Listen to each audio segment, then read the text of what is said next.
May pananagutan ba ang mga eskwelahan sa seguridad ng kanilang mga estudyante? Ang sagot, syempre meron. Ang sabi ng Supreme Court in the case of PSBA versus Court of Appeals, when an educational institution accepts a student for enrollment, there is a built-in obligation on their part to ensure a safe and secure learning environment for their students. Paano naman kung ang mga estudyante ay mga nasa wastong gulang na?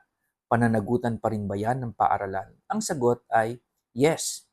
Ang sabi ng Supreme Court sa Palisok versus Brillantes, hindi nababago ang obligasyon na yan kahit ang mga estudyante ay nasa wastong edad na.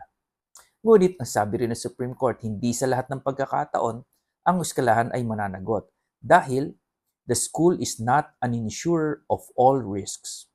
Ang ibig sabihin nito, ang pananagutan lamang ng eskwelahan ay hanggang sa due diligence o kaukulang pag-iingat at kaukulang seguridad.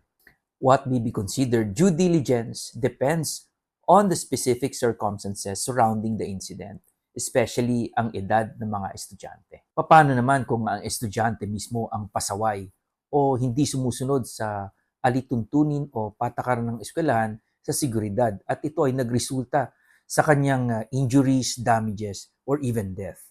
Mananagot pa rin ba ang eskwelahan? Ang sagot dito ay hindi.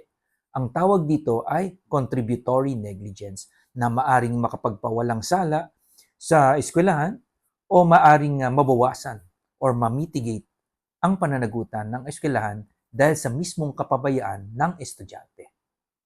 Kaya, lagi po nating tatandaan na ang obligasyon para maging safe and secure learning environment ang ating mga paaralan, ito ay hindi lamang obligasyon ng ating mga eskwelahan. Ito ay obligasyon nating lahat, kasama ang mga estudyante. Maraming salamat sa inyong pakikinig. Muli, ito si Attorney Joseph Noel M. Estrada at ito ang The Legal Mind Shorts.